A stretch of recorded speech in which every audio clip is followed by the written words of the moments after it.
Good morning, friends. As you can see, I'm all shaved up and nice today. After I did my reading yesterday, I went and showered and did all my things, shaved, and got looking nice again. Here, so here we are. I'm shaking back and forth because we got freight getting loaded. So excuse the jitters here, okay? But thank you for joining me here. We're doing Exodus 1 through 10. And we're reading the King James Version. I appreciate you guys all for being here. God bless you guys. Have a good day. Now these are the names of children of Israel, which came into Egypt. Every man and his household came with Jacob. Reuben, Simeon, Levi, and Judah. Issachar, Zebulun, and Benjamin. Dan and Naphtali, Gad and Asher. And all the souls that came out of the loins of Jacob were 70 souls, for Joseph was in Egypt already. And Joseph died, and all his brethren, and all that generation, and the children of Israel were fruitful, increased abundantly, and multiplied, and waxed exceeding mighty, and the land was filled with them. Now there rose up a new king over Egypt, which knew not Joseph. And he said unto his people, Behold, the people of the children of Israel are more and mightier than we. Come on, let us deal wisely with them, lest they multiply, and it come to pass that when there falleth out any war, they join also unto our enemies, and fight against us, and so get them up out of the land. Therefore they did set over them taskmasters to afflict them with their burdens, and they built for Pharaoh treasured cities, Pithom and Ramses. But the more they afflicted them, the more they multiplied and grew, and they were grieved because of the children of Israel. And the Egyptians made the children of Israel to serve with right rigor, and made their lives bitter with hard bondage, in mortar, and in brick, and in all manner of service to the field. And all their service wherein they made them serve was with vigor. I'm shaking over here. And the king of Egypt spake to the Hebrew midwives, of which the name of one was Shiphrah, and the name of the other Puah. And they said, When ye do the office of a midwife to a Hebrew woman, and see them upon the stools, if it be a son, then ye shall kill them. But if it be a daughter, then she shall live. But the midwives feared God, and did not as the king of Egypt commanded them, but saved the men children alive. And the king of Egypt called for the midwives, and said unto them, Why have ye done this thing, and have saved the men children alive? And the midwives said unto Pharaoh, Because the Hebrew women are not as the Egyptian women, for they are lively, and are delivered the midwives come in unto them. Therefore God dealt with the midwives, and the people multiplied, and waxed very mightily. And it came to pass, because the midwives feared God, that he made them houses. And Pharaoh charged all his people, saying, Every son that is born ye shall cast into the river. Every son that is born ye shall cast into the river, and every daughter ye shall save alive. And there went a man of the house of Levi, and took to wife a daughter of Levi. And the woman conceived and bare a son, and when she saw him that he was a goodly child, she hid him 3 months. And when she could no longer hide him, she took him an ark of bulrushes, and daubed it with slime and pitch, and put the child therein, and he laid in it the flags of the rivers, and she laid in it the flags by the river brink. And his sister stood afar off to wit what would be done to him. And the daughter of Pharaoh came down to wash herself at the river, and her maidens walked along by the riverside. And when she saw the ark among the flags, she sent her maid to fetch it. And when she had opened it, she saw a child, and behold, the babe wept, and she had compassion on him, and said, This is one of the Hebrews' children. Then said his sister to Pharaoh's daughter, Shall I go and call thee a nurse of the Hebrew women, that she may nurse the child for thee? And Pharaoh's daughter said unto her, Go. And the maid went and called the child's mother. And Pharaoh's daughter said unto her, Take this child away, and nurse it for me, and I will give thee thy wages. And the woman took the child and nursed it. And the child grew, and she brought him unto Pharaoh's daughter, and he became her son. And she called his name Moses. And she said, Because I drew him out of the water. And it came to pass in those days, when Moses was grown, that he went unto his brethren, and looked upon their burdens. And he spied an Egyptian smiting an Hebrew, one of his brethren. And he looked this way and that way, and when he saw there was no man, he slew the Egyptian and hid him in the sand. And when he went out of the second day, behold, 2 men of the Hebrews strove together, and he said to him that did the wrong, Wherefore smitest thou fellow? And he said, Who made thee prince and judge over us? Intendest thou to kill me as thou killest the Egyptian? And Moses feared and said, Surely this thing is known. Now that when Pharaoh heard this thing, he sought to slay Moses. But Moses fled from the face of Pharaoh and dwelt in the land of Midian, and he sat down by a well. Now the priest of Midian had 7 daughters, and they came and drew water, and filled the troughs water to water their father's flock. And the shepherds came and drove them away. But Moses stood up and helped them, and watered their flock. And when they came to Reuel, their father, he said, How is it that you come so soon today? And they came to Reuel, their father, and he said, How is it that ye are come so soon today? And they said, An Egyptian delivered us out of the hand of the shepherds, and also drew water enough for us, and watered the flock. And he said unto his daughters, Where is he? Why is it that ye have left the man? Call him, that he may eat bread. And Moses was content to dwell with the man, and he gave Moses Zipporah his daughter. She bare him a son, and he called his name Gershom, for he said, I have been a stranger in a strange land. And it came to pass in the process of time, the king of Egypt died, and the children of Israel sighed by reason of the bondage. And they cried, and their cry came up to God by reason of the bondage. And God heard their groaning, and God remembered his covenant with Abraham and Isaac and with Jacob. And God looked upon the children of Israel, and God had respect unto them. Now Moses kept the flock of Jethro, his father-in-law, the priest Midian, and he led the flock to the backside of the desert. And it came to the mountain of God, even to Horeb. And the angel of the Lord appeared unto him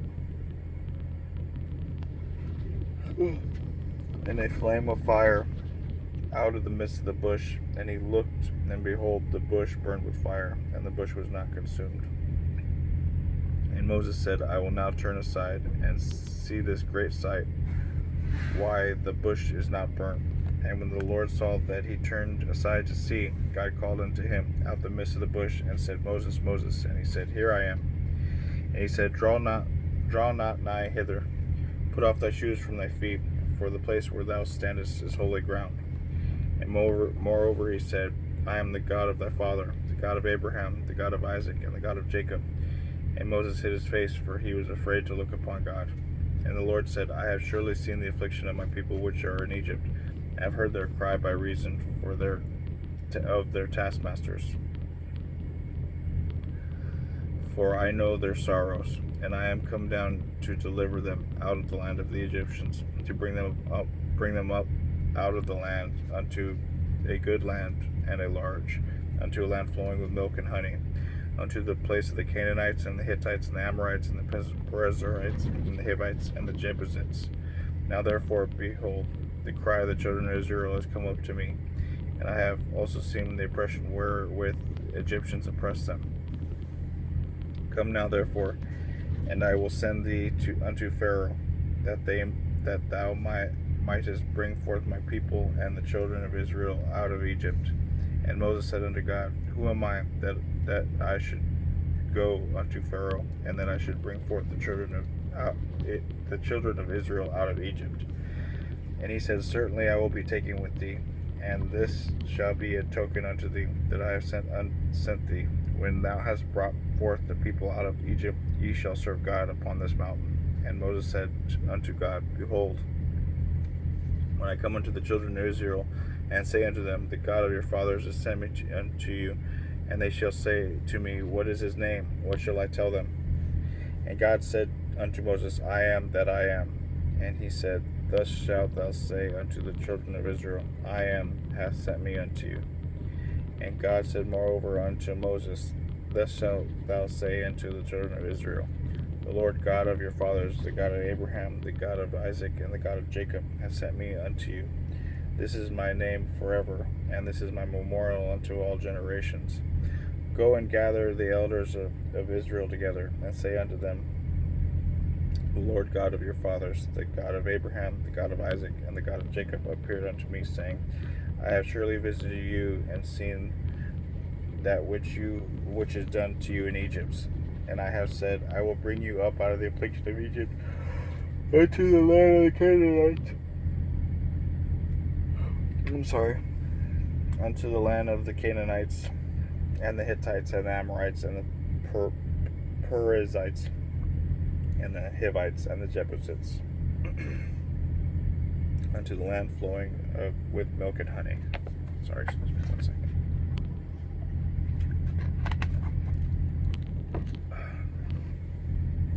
And they shall hearken to thy voice, and thou shalt come, thou and the elders of Israel, unto the king of Egypt, and you shall say unto them, The Lord God of the Hebrews hath met with us, and now let us go, we beseech thee, 3 days' journey into the wilderness, that we may sacrifice to the Lord our God.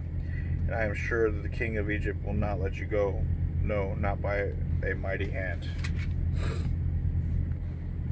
And I will stretch out my hand, and smite Egypt with all my wonders, which I will do in the midst thereof, and after that he will let you go. And I will give this people for favor in the sight of the Egyptians, and it shall come to pass that when you go, you shall not go empty, but every woman shall borrow her neighbor, and of her that sojourneth in her house jewels of silver, jewels of gold, and raiment. And ye shall put them upon your sons and upon your daughters, and ye shall spoil the Egyptians. Moses answered and said, But behold, they will not believe me, nor hearken unto my voice, for they will say, The Lord hath not appeared unto thee. And the Lord said unto them, What is that in thine hand? And he said, A rod. And he said, Cast it on the ground. And he cast it on the ground, and it became a serpent. And Moses fled from before it. And the Lord said unto Moses, Put forth thy hand, and take it by the tail. And he put forth his hand, and caught it, and it became a rod in his hand, that they may believe that the Lord God of their fathers, the God of Abraham, the God of Isaac, and the God of Jacob, hath appeared unto thee.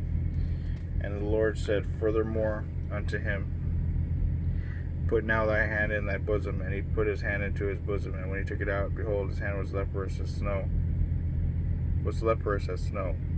And he said, Put thy hand into thy bosom again. And he put his hand again into his bosom again, and plucked it out of his bosom, and behold, it was turned again as his other flesh.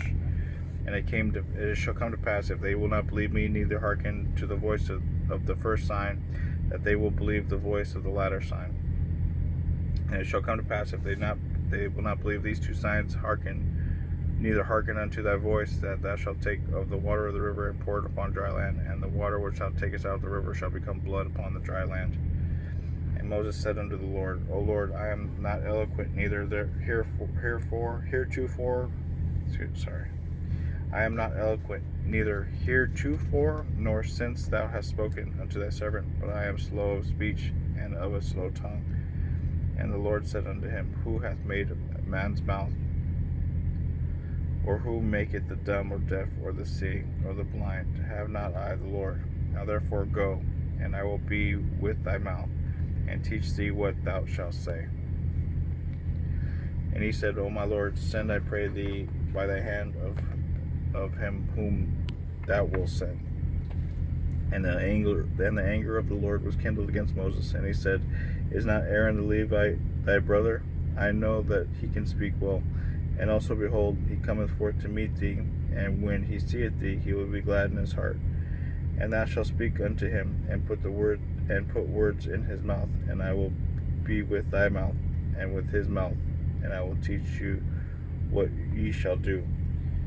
And he shall be thy spokesman unto the people, and he shall thou shalt be to thee instead of a mouth.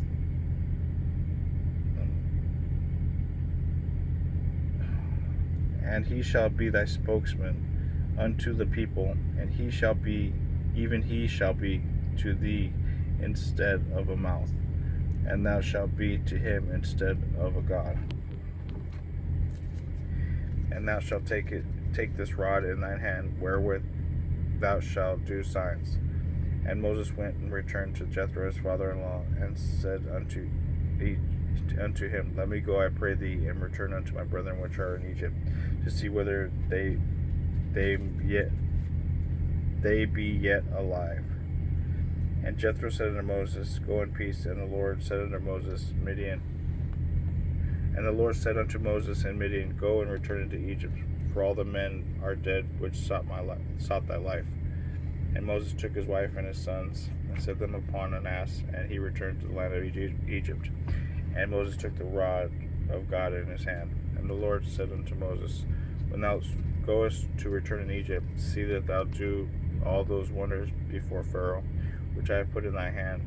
But I will harden his heart, that he shall not let the people go. We are on 4:21. 22. I gotta answer this call for work. I'm sorry. I'll have to split this video up. Sorry about that.